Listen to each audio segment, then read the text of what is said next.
Hello साथियों, नमस्कार। आप सभी का बहुत बहुत स्वागत है। त्रैमासिक परीक्षा पेपर 2024-25 कक्षा 11वीं के सभी विद्यार्थी ध्यान दीजिएगा।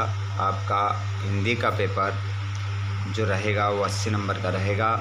उसके लिए आपको समय 3 घंटे दिए जाएंगे।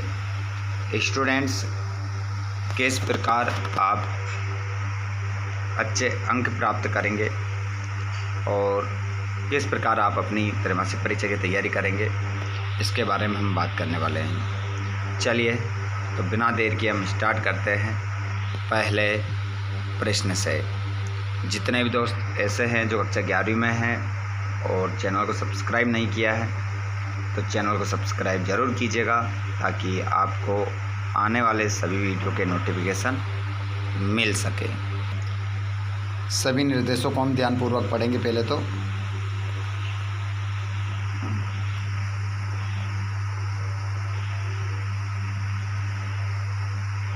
ये निर्देश देख लीजिएगा। सही विकल्प चुनकर लिखना है। कबीर की भाषा को कहा जाता है। तो कबीरदास जी की जो भाषा को कहा जाता है वो कहा जाता है सद्दुकड़ी पंचमेल खिचड़ी। खंड काव्य पथिक निम्न की रचना है। तो ये आपका हो जाएगा राम नरेश त्रिपाठी। निम्न में से छायावादी कवि है, तो सुमित्रानंदन पंत आपका राइट आंसर हो जाएगा। अमृत राय किस प्रसिद्ध लेखक के पुत्र है? तो आंसर हो जाएगा प्रेमचंद के। कुआं की खुदाई किस औजार से की जाती है? तो आपका आंसर होगा बसोली।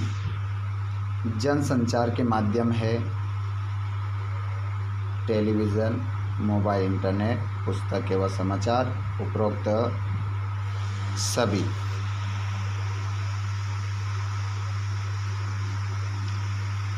अगला खालिस्तान की पूर्ति करना है, तो कौन से खालिस्तान में क्या आएगा देखिएगा।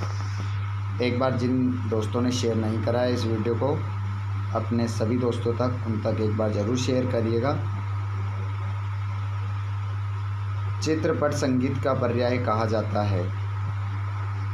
तो यहाँ पर चित्रपट संगीत का पर्यायवाची जो कहा जाता है वो कहा जाता है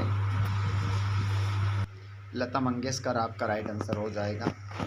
हिंदी भाषा का पहला समाचार पत्र उद्दंड मार्तंड हो जाएगा। और वर्णों की गिनती पर आधारित छंद को कहते हैं वार्णिक छंद। तुम तो उल्लू हो वाक्य में शब्द शक्ति है। लक्षणा घनघोर वर्षा के समय कवि की आंखों में स्मृतियाँ उभर रही थी घर की। कबीरदास जी ने ईश्वर की सत्ता मानी। एक दुनिया सोती थी पर दुनिया की जीभ जागती थी। ये कथन प्रेमचंद की कहानी का है नमक का दारोगा।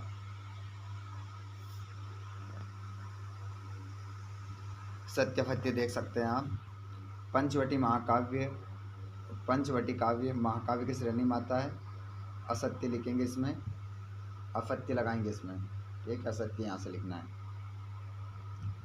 भक्ति काल के प्रमुख कवि सूर, तुलसी, मीरा और कबीरदास हैं। सत्य।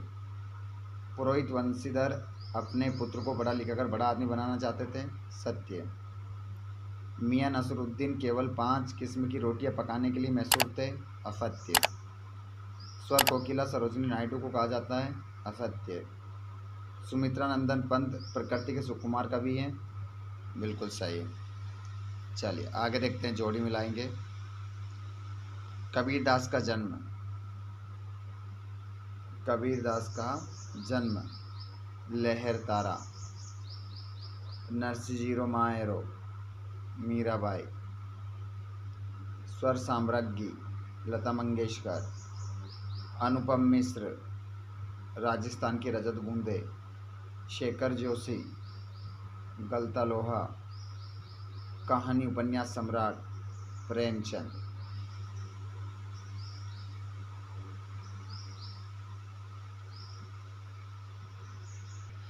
अगला प्रश्न है 5वां। मीराबाई आजीवन किस इष्ट देव की आराधना करती रही? तो यहाँ पर आपका प्रश्न हो जाएगा, प्रश्न ईद का चांद होना मुहावरे का सही अर्थ है बहुत दिनों में दिखाई देना।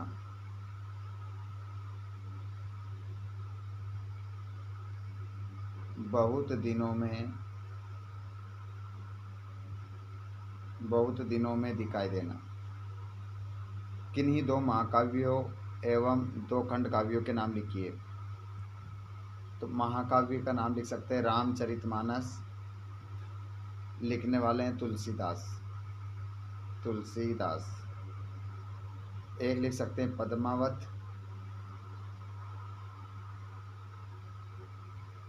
जायसी। दो महाकाव्य हो गए। एक लिख सकते हैं पंचवटी, मैथिली शरण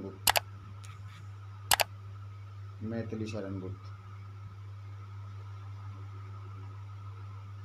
एक लिख सकते हैं सुदामा चरित्र, नरोत्तम दास।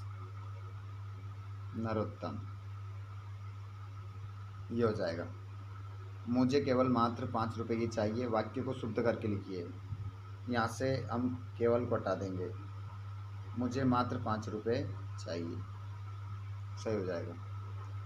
भक्ति काल को कितने भागों में बांटा गया है? नाम लिखिए। 2 भागों में, सगुण भक्ति धारा और निर्गुण। सगुण और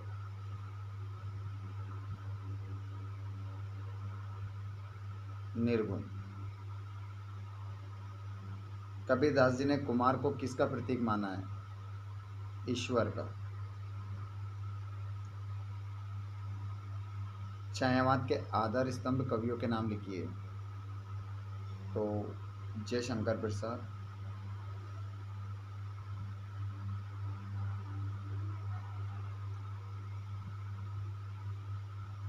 सुमित्रानंदन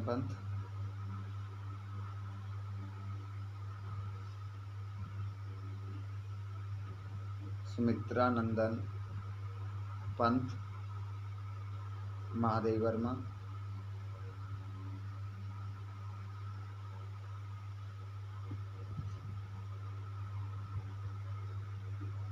सूर्यकांत त्रिपाठी निराला।